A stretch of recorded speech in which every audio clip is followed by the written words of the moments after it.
로마서 8장 26절을 같이 봅니다. 이와 같이 성령도 우리의 연약함을 도우시나니 우리는 마땅히 기도할 바를 알지 못하나 오직 성령이 말할 수 없는 탄식으로 우리를 위하여 친히 간구하시느니라. 아멘.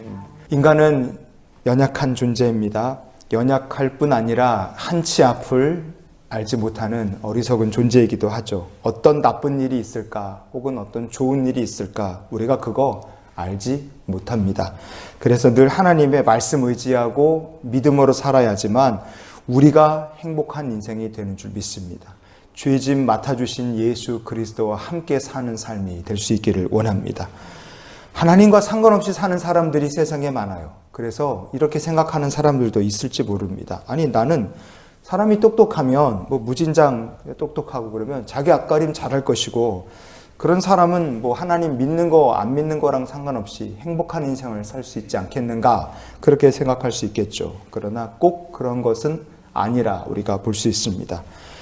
미국 대통령을 8명 배출했고 노벨상 수상자를 150명 이상 배출한 학교가 있습니다. 전 세계에서 제일 우수한 학생들이 모이는 학교, 하버드 대학입니다. 하버드에 들어갈 정도라면 얼마나 이게 똑똑하고 얼마나 자기관리 앞가림을 잘하고 미래 비전이 확실한 학생들이겠어요.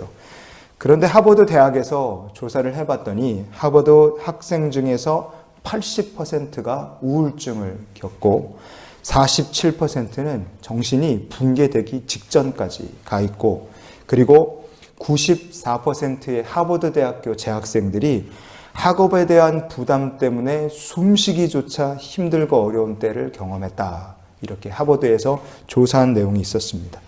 우리가 보기에 저 사람 천재구나, 저 사람은 진짜 머리가 좋구나, 대단하구나, 그렇게 생각하고 부러워하고 어찌 보면 우러러보는 사람들도 우리 같은 보통 사람들이 겪는 문제와 조금도 다름이 없는 문제들을 겪고 있고 거기서 자유롭지 못하다는 것을 우리가 볼 수 있습니다.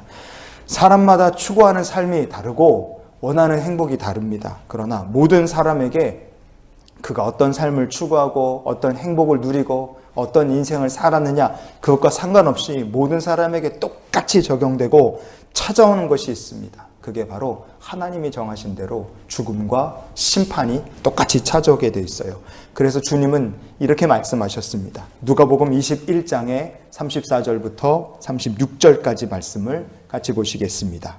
너희는 스스로 조심하라. 그렇지 않으면 방탕함과 술 취함과 생활의 염려로 마음이 둔하여지고 뜻밖의 그날이 덫과 같이 너희에게 임하리라. 이날은 온 지구상에 거하는 모든 사람에게 임하리라. 이러므로 너희는 장차 올 이 모든 일을 능히 피하고 인자 앞에 서도록 항상 기도하며 깨어 있으라 하시니라. 아멘. 덫에 갑자기 탁 걸리는 것처럼 죽음이라는 게 모든 사람 앞에 어느 날 탁 찾아오게 되어 있습니다. 덫에 걸리는 것처럼 심판이라는 것이 지구상에 거하는 모든 사람 앞에 탁 찾아올 날이 있다 이겁니다. 그래서 장차올 이 일들을 위해서 성도뿐 아니라 모든 사람은 항상 기도하고 깨어 있어야 되고 대비가 되어 있어야 되는 줄 믿습니다. 오늘 로마서 본문은 마땅히 기도할 바를 알지 못한다 이렇게 말하죠. 우리가 죽음과 심판을 알지 못하고 생각조차 하며 살지 않기 때문에 이런 것에 대해서 기도하지 않고 사는 사람들이 많다고 생각합니다. 그러니 우리가 마땅히 기도할 바를 알지 못하지만 지금부터라도, 오늘부터라도 무엇을 기도하며 살아야 되겠습니까? 내 인생의 마지막에 찾아올 죽음과 심판의 그날 구원을 얻어서 천국으로 우리 주님께서 영접해 주실 수 있도록 구원 얻기를 소망하며 날마다 기도하는 주의 백성이 되어야 될 줄 믿습니다. 우리가 기도하며 살아야 될 것이 마지막 심판의 때에 구원 얻기를 위해 기도해야 된다 이거예요. 그럼 또 하나, 우리가 마땅히 기도할 바를 알지 못하기 때문에 지금부터라도 기도해야 될 것이 무엇이냐? 염려를 하나님께 맡기며 기도하고 살아야 되는 줄 믿습니다.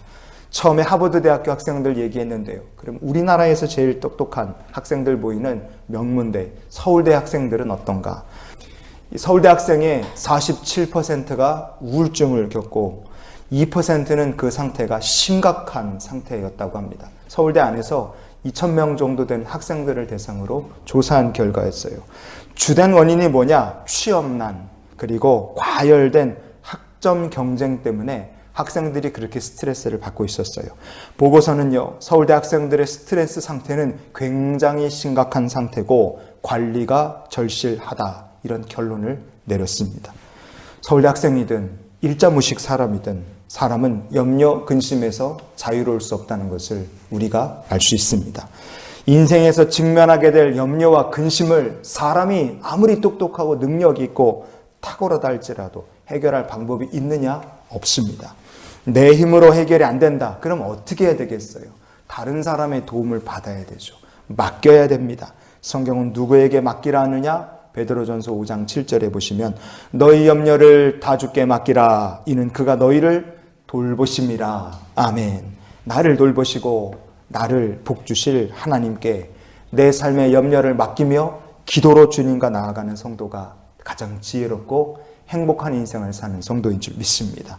구원 얻기를 위해서 기도해야 되고 우리의 삶의 염려와 근심을 하나님께 맡기며 기도해야 되고 이렇게 무엇을 기도해야 될지 알지 못하는 우리들이지만 지금부터라도 구원과 염려를 하나님께 다 맡기며 기도하는 성도, 그렇게 기도하며 살 때 우리의 삶의 모습이 이렇게 될 줄 믿습니다.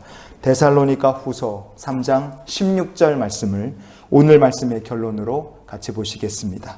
평강에 주께서 친히 때마다 일마다 너희에게 평강을 주시고 주께서 너희 모든 사람과 함께 하시기를 원하노라. 아멘. 사도 바울의 이 축복 기도와 같이 우리가 기도하며 살면 평강의 주님께서 때마다 일마다 우리에게 평강을 더하여 주실 줄 믿습니다. 기도로 사는 성도에게 구원의 때에 하나님께서 응답하실 것이고 힘들고 어려운 고난의 때에 우리 하나님께서 위로를 더하여 주실 줄 믿습니다. 그래서 우리가 이런 기도로 한날의 삶을 살았으면 좋겠어요. 성령님, 일마다 때마다 우리가 마땅히 기도할 것을 가르쳐 주시옵소서.